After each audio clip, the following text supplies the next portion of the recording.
Ok, ça, c'est l'iPhone 15 Pro Max. Et ça, c'est l'iPhone 16 Pro Max. Il faut vraiment avoir le coup d'œil pour les distinguer, et si vous y parvenez, alors vous avez cramé, que je les avais échangés. Avec des changements aussi subtils d'une année sur l'autre, c'est pas évident de savoir quel iPhone acheter. J'ai eu chacun des iPhones de la gamme actuelle, et j'ai une réponse assez radicale à cette question. Bon, on commence avec le moins cher de la gamme, l'iPhone SE. Je vous le déconseille. À moins que vous teniez absolument à avoir un petit format, ce design vintage avec des gros bords et un bouton home, à 529 €, c'est presque une arnaque. Mais c'est surtout un mauvais timing. Ça fait 2 ans que je le dis, donc me croyez pas sur parole, mais l'iPhone SE devrait avoir une mise à jour l'année prochaine. Je pense qu'on peut s'attendre à un format plus moderne, similaire à celui de l'iPhone 14, avec le processeur de l'iPhone 16. Je crois pas à la disparition du SE, parce qu'une grande part du chiffre d'affaires d'Apple repose sur la vente de services. Donc il y a un marché pour un iPhone plus abordable qui attire les clients vers l'écosystème iOS. Si vous voulez pas investir plus de 500 € et que ce que vous voulez c'est un iPhone, j'ai pas de meilleur conseil que celui d'attendre. L'iPhone 14 est pas beaucoup plus intéressant, très peu de nouveautés par rapport au 13. L'iPhone 15, lui en revanche, était à sa sortie un des meilleurs iPhones depuis des années. Il adoptait Dynamic Island, cette encoche qui masque les capteurs et affiche des informations comme le statut d'une livraison Uber Eats, la musique en cours ou un minuteur. Ses couleurs infusées directement dans le verre sont très belles. Son capteur de 48 mégapixels permet d'avoir un zoom x2 numérique. Il a une super autonomie et c'est aussi l'iPhone qui marque le passage à l'USB-C. Vous voyez peut-être pas ça comme un avantage, mais dans quelques années, plus personne n'aura de chargeur d'iPhone. Tout le monde aura le même, et c'est l'USB-C. Encore aujourd'hui, l'iPhone 15 est facilement un des meilleurs smartphones du marché. Mais je vous le déconseille quand même, parce qu'il sera obsolète l'année prochaine. Je vais vous expliquer pourquoi, mais avant ça, cette vidéo est en collaboration avec K-Drive par Infomaniac. K-Drive, c'est un service de cloud dans lequel vous pouvez stocker 106 Tera de données. Des photos, des vidéos, des documents. 106 Tera, c'est environ 22 millions de photos auxquelles vous pouvez accéder en permanence sur tous vos appareils depuis l'app ou le web. Vous pouvez même collaborer en temps réel sur vos documents Word, Excel, PowerPoint, car K-Drive inclut nativement une suite bureautique en ligne compatible avec Microsoft Office. Comme tous les services Infomaniac, K-Drive est hautement sécurisé et souverain. Toutes vos données seront chiffrées, hébergées dans des data centers éco-responsables en Suisse et ne seront ni analysées ni revendues. Le lien en description vous offre un cloud de 35 Go gratuitement avec 20 Go pour vos mails et 15 Go pour votre drive. Et si vous avez besoin de plus, le premier abonnement ne coûte que 5 € par mois avec 2 Tera de stockage supplémentaires. Et si vous avez déjà un service de cloud, il suffit d'un clic pour importer toutes vos données dans K-Drive et les envoyer en Suisse. Infomaniac est une entreprise suisse indépendante qui propose des alternatives éthiques aux géants du web. Chez Infomaniac, même quand c'est gratuit, vous n'êtes pas le produit. Merci à eux de soutenir cette vidéo. Bon, à première vue, l'iPhone 16 incarne pas la nouveauté. Il a quand même une meilleure caméra, un objectif macro pour prendre des photos de près, des styles photos qui permettent de modifier les tons, les ombres et haute lumière pour développer votre look, le bouton action pour lancer une app ou un raccourci, une meilleure autonomie et des couleurs très sexy. Mais le plus gros changement, il est technique. L'argument d'Apple, c'est que c'est le premier iPhone conçu pour l'intelligence artificielle. Et c'est le cas. Son processeur contient une puce neuronale 12 fois plus puissante que celle de l'iPhone 15. C'est pas un changement anodin, il est nécessaire pour préparer l'arrivée de l'intelligence artificielle d'Apple. Pour citer quelques usages, vos notifications seront résumées et triées par ordre de priorité. L'IA pourra réécrire vos messages avec un ton plus professionnel, amical ou simplement corriger les fautes. Vous aurez une gomme pour supprimer des objets indésirables dans vos photos. Vous pourrez communiquer une émotion très précise avec des emojis créés à partir de votre imagination. Et Siri comprendra enfin un langage naturel, pourra répondre quelque chose de pertinent et connaîtra votre agenda, vos relations, vos mails et vos messages pour vous dire à quelle heure votre mère arrive à l'aéroport et à quelle heure vous devriez partir. Faire toutes ces tâches, la plupart localement, ça demande beaucoup de puissance de calcul que l'iPhone 15 n'avait pas.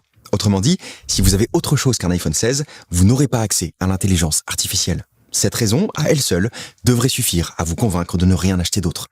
Mais vous jetez pas dessus pour autant. L'iPhone 16 est vraiment un excellent smartphone, mais il a 3 défauts. Le premier, c'est son écran, qui est toujours en 60 Hz. Concrètement, ce que ça veut dire, c'est que l'écran se rafraîchit en permanence 60 fois par seconde, quand l'écran de l'iPhone 16 Pro se rafraîchit entre 1 et 120 fois par seconde. Ça peut sembler être un détail, mais un rafraîchissement rapide apporte beaucoup de fluidité à l'expérience globale. Et un rafraîchissement lent permet de laisser l'écran toujours allumé sans trop impacter la batterie. Un iPhone 16 Pro semble plus fluide, il affiche l'heure même verrouillée et posé sur un chargeur, il reste allumé pour toujours avoir des widgets en vue. Un iPhone 16 n'a rien de tout ça. Et sur le marché, encore plus à ce prix-là, c'est une anomalie. Le deuxième défaut, c'est une de ses nouveautés principales, le bouton caméra contrôle. C'est simple, vous cliquez dessus et la caméra se lance, dans l'application de votre choix.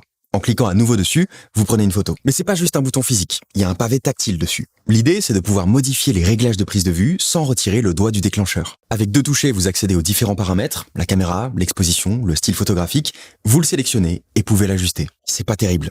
En fait, je perds juste du temps, parce que je clique sans faire exprès, pas assez fort, ou parce que je glisse trop d'un coup, donc je galère à trouver mon réglage. Dans la majorité des cas, ce serait plus rapide de le faire sur l'écran tactile. Mais je crois que le pire, c'est le placement. Ce qu'Apple a voulu faire, c'est reproduire la sensation d'un vrai appareil photo, donc ils l'ont positionné parfaitement pour qu'il tombe sous l'index quand vous le tenez à l'horizontale. Apple semble être le seul à ignorer que les gens utilisent pas leur iPhone comme ça. La plupart du temps, on prend des photos à la verticale. De mon expérience, en tenant l'iPhone 16 Pro Max à la verticale, le caméra control est bien trop bas. Je peux y accéder à une main, mais c'est pas confortable. Et comme il est chargé de technologie, c'est un bouton assez rigide. Donc il m'arrive d'avoir une photo floue parce que je fais trembler le téléphone en essayant de cliquer. Du coup, pour prendre des photos, je préfère aller chercher le bouton de volume, comme avant. Mais ce bouton a un autre usage, une fonction qu'Apple a nommée Visual Intelligence. En gros, c'est leur version de Google Lens. L'idée, c'est que vous pointez la caméra sur un restaurant et vous voyez sa fiche apparaître avec les horaires, la note, les avis, le menu et un bouton pour réserver. Si vous visez vers une affiche pour un événement, il s'ajoute à votre calendrier. Un chien pour connaître la race ou un problème de maths pour avoir le résultat. On connaît les démonstrations en vidéo, faudra voir à quel point ça marche dans la vraie vie. Ce qu'on peut pas faire aujourd'hui, et c'est ce qui nous mène au plus gros défaut de cet iPhone 16, c'est un iPhone conçu pour l'IA qui a été livré sans IA. Elle n'est pas disponible. En France, elle sera peut-être disponible en 2025. Si Apple se met d'accord avec l'Europe sur des questions de régulation. Donc, aussi excellent sur l'iPhone 16, sa nouveauté principale pourrait ne pas arriver avant l'iPhone 17. C'est dommage qu'un produit aussi bon soit réduit à un constat aussi bête, mais je peux pas vous dire autre chose. Alors quel iPhone vous devriez acheter? Si vous devez vraiment changer cette année, iPhone 16 ou 16 Plus pour un écran et une batterie plus grande. Rien d'autre. Même si l'IA n'est pas prête, elle finira par arriver et vous regretteriez de pas l'avoir. Si vous savez ce que prendre des photos en RAW et filmer en log veut dire et que vous comptez le faire avec votre téléphone, iPhone 16 Pro ou Pro Max. J'en ai pas encore parlé, mais il est extrêmement puissant, sa batterie est meilleure que l'année dernière, ils ont réglé le problème de chauffe, il est légèrement plus grand que le 15 Pro, avec des bords plus fins, très agréables, c'est un appareil photo très polyvalent et une excellente caméra. Mais le choix le plus sage cette année, encore une fois, c'est de ne rien acheter.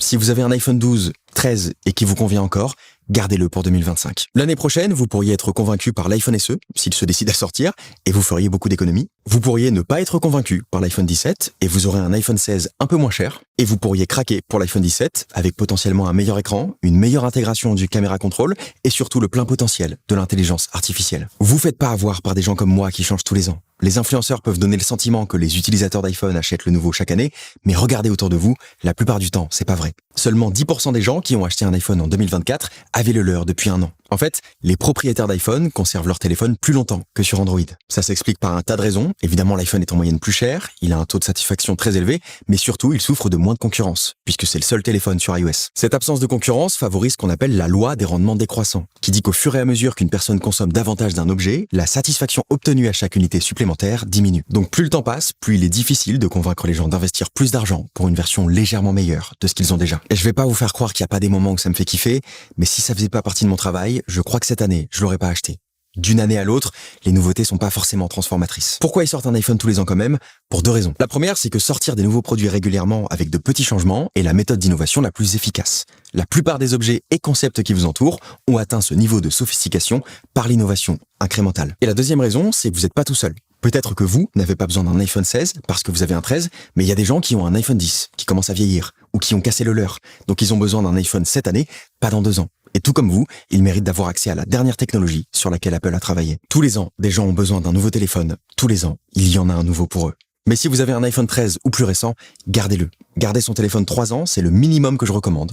C'est court et il y a de grandes chances pour que vous en soyez toujours satisfait. S'il a perdu en performance, c'est probablement juste une question d'usage de la batterie. Regardez l'état de santé de votre batterie dans les réglages. Si elle est en dessous de 80%, ça peut expliquer un ralentissement du téléphone. Apple le facture cher, mais en la changeant, vous pourrez garder votre iPhone 2 années de plus jusqu'à ce qu'il vous convienne plus. L'innovation prend du temps. Prenez-le aussi. Vous verrez la différence technologiquement, financièrement et ferez un geste écologique. Parce que la production d'un smartphone nécessite l'extraction de nombreux métaux rares qui entraînent une consommation d'énergie élevée et une pollution importante, qui participent à l'épuisement des ressources naturelles et au changement climatique. Je suis pas en mesure de vous faire la morale, je vous informe. On verra ce que je vous conseille l'année prochaine. Merci à tous, merci Infomaniac, c'était Léo Duff.